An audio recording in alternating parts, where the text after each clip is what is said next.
నేను అల్లంపూర్లో సంగమేశ్వర టెంపుల్ గర్భగుడిలో ఉన్నాను అనమాట. నన్ను ఆకర్షించిన విగ్రహం అనమాట ఇది. చాలా అద్భుతంగా ఉంది. ఇక్కడ చూడండి, కూరలు చూసారా ఎలా ఉందో. పైన చూడండి, కిరీటం మీద శివుడు ఉన్నాడు. ఈ కత్తి చూడండి ఎలా ఉందో. కింద చూడండి, నంది నమస్కరిస్తున్నట్టుగా అనిపిస్తుంది. చాలా అద్భుతంగా అనిపించిన నాకు విగ్రహం ఇది. ఎక్కడో పురాతనంలో దొరికిందంట తవ్వకాల్లో, అందుకే తెచ్చి అక్కడ పెట్టారు.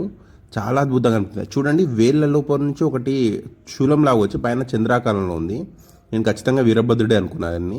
ఇక్కడ చూడండి, గర్భగుడి నుంచి మధ్యలో నిలబడితే అక్కడ పైన పువ్వులో మధ్యలో మనకు బ్రహ్మదేవుడు కనిపిస్తున్నాడు.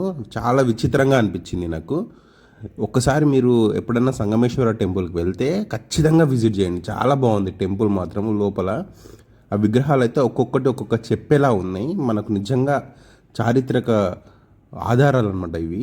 అప్పట్లో ఎంత పెద్ద శిల్పాలు ఉన్నారు, ఎలా చేస్తున్నారు, ప్రతి దానికి ఒక మీనింగ్ ఉంటుంది. చాలా అద్భుతంగా ఉంది అసలు.